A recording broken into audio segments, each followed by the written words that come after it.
Razer ended up launching their new Razer Blade 18 laptop, and dude, this thing is an absolute beast. It's gonna come with a 4K 200 hertz display, making your games obviously look super crisp, especially on a screen that small. You guys know it just as much as I know it. So it's going to come with an RTX 4090 graphics cards, which means you're going to be able to play literally anything that your heart desires. It's also going to have a 14900HX CPU inside of this. The only problem is it's $4,800. With that said, that is much cheaper than MSI's $5,400 that they want for a similar spec. And the MSI laptop, look, man, love MSI, have an MSI motherboard. They killed it with the Z690 and the Z790. They also have a lot of other really great laptops. The budget ones specifically are an incredible value. But dude, $5,400. The keyboard is terrible. I don't like the display on MSI's laptop. Power wise, it's fine, but like when you're paying $5,400, you kind of expect to have a decent keyboard and display. It's kind of the whole purpose of getting a laptop. So the next article is just something really interesting that I wanted to share with you guys, and that is the fact that we do not need a gaming PC anymore in order to get into PC gaming. This is just, it's one of those like obvious things, but you're just unaware of it until somebody like actually says it or talks about it. And this is true.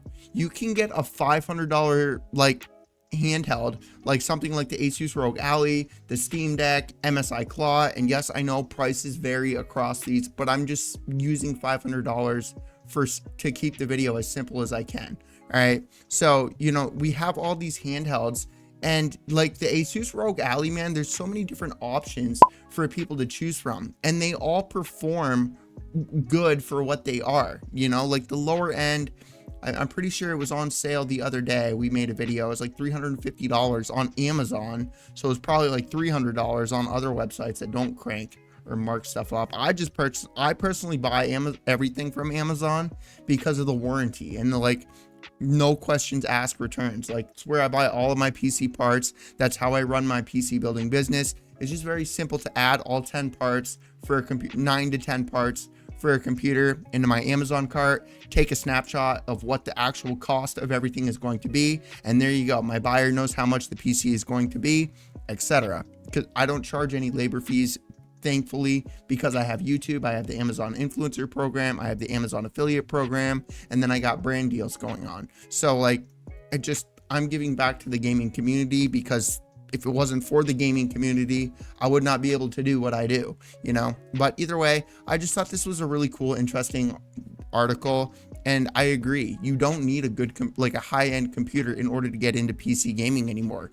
Let's move on to the next thing. AMD ended up releasing the Radeon 7800 XT GPU, and it's been a while, for quite some time now, but it has not been available for $480. This is a very good deal on this graphics card. So if you're in the market for a graphics card, definitely go check this one out. If you're getting into the creative scene and using programs like Adobe After Effects, Premiere Pro, Photoshop, any like 3D rendering programs like Blender, Cinema 4D, and all of that kind of stuff, you understand what I'm saying here. If you're getting into the creative side of stuff, do not get this graphics card. AMD still has problems. Look, man, I love AMD. They are a good value, but I'm just being honest. If you want to save yourself a massive headache, do not get this thing if you're looking to start making videos. Not to mention the encoder that AMD has. It's not very good for like rendering out videos using OBS and that kind of stuff. So next up, Cyberpunk 2077 ended up revealing that there's still undiscovered Easter eggs inside of this video game. Let me know how many of you played Cyberpunk 2077. I'm not too far into it. I've probably played it for like 3 or 4 hours. Not because I'm like choosing to, I just don't have that kind of time. I ended up getting this game about a month ago. I haven't had it for that long, but dude, it's a beautiful game.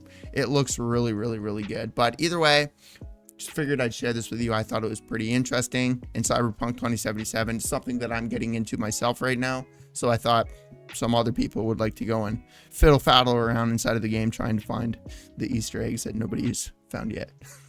So AMD ended up making waves again with its upcoming Ryzen 9000 series processors. So this is like all discovered from a leaked image of the Ryzen 9000 Granite Ridge desktop, which I thought was kind of funny. You know why? Because I live in the quote unquote Granite State, aka New Hampshire. So we're getting a Granite Ridge desktop from AMD, and I just thought that was funny. But anyways, it's going to have 8 Zen 5 cores, hinting at a significant performance improvement over the previous generations, and AMD's track record of delivering high performance processors at competitive prices has been on track for quite some time at this point. I'm just curious as to why they're still releasing AM4 CPUs. I don't know, man. Next up is an issue with RGB lights on their memory modules that's causing a problem with their GPU backplate, apparently. I haven't run into any problems. However, there are some people that are running into problems with RGB lights on their memory modules. So, I don't know. I have Team Group T-Force RAM. I don't know what kind of RAM you got. And they didn't say what RAM this is for. So, I don't know. If you got problems, you do. So, Asus ended up unveiling the ROG Iceblade Compact PC. It is a little bit overpriced, but it's actually not like terribly overpriced because it does have water cooling inside of it. It has an RTX 4070 Super graphics card, and it is like one of the smaller form factor, like compact PCs, and it does offer great performance for what it is. You know what I mean? Asus is a really good company. NVIDIA is rumored to be working on its next generation RTX 50 series graphics cards, obviously. And the cool thing about this is that we got some news and updates regarding the like smaller graphics cards, and I wanted to share that with you because of that. I know it's a small update, but it's nice. And then the GB207 die is for, you ready for it? The 5050 and the 5030. The 5030. Bro, we didn't even get a 4050, let alone a 4030. So I'm guessing that, I know this is a very, very small update to see this, but the cool thing about this, man, is now we're not, at least from what I'm seeing, we're not going to have a RTX 5060 8GB and then an RTX 5060 12GB, and then an RTX 5060 Ti 14GB, and then an RTX 5060 Ti 16GB. Like, we're not going to just like name our graphics card the same thing and then just change the memory, when you and I both know that the average consumer here is not going to be checking that. They're just going to be like, oh, hey, this graphics card's $100 cheaper than the other one, and it's the same thing. I'm grabbing that. Just completely unaware that the memory on it was just like slashed in half.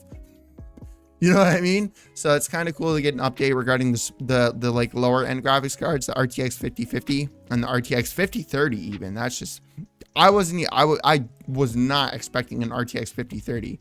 I was hoping for a 5050, but I think this is pretty cool. Let me know down in the comment section what you guys think about all of this stuff. I'll catch you guys in the next one. Peace.